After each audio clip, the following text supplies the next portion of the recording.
yang dengan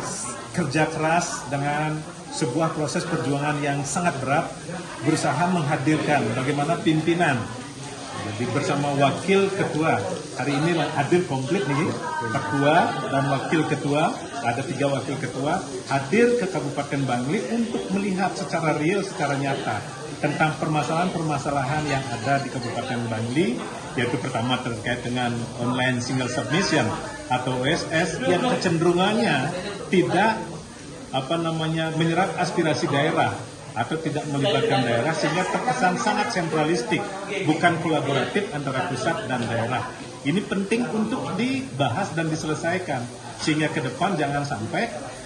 pembangunan kita tidak hanya berfokus pada pertumbuhan perekonomian atau investasi. Di balik kita berbicara pertumbuhan investasi, penting juga bagaimana kita mengamankan wilayah kita, sehingga tidak terjadi tumpang tindih kebijakan antara OSS dengan kebijakan-kebijakan yang ada di pemerintah daerah, terkait perizinan salah satunya, terkait kawasan suci, terkait kawasan konservasi. Ya, ini penting untuk duduk bersama dengan tetap melibatkan masyarakat adat atau masyarakat penyangga atau masyarakat lokal melalui pemerintah Kabupaten Bangli, dan kemudian Tiang sebagai anggota DPD RI dan kebetulan mewakili Semeton Bali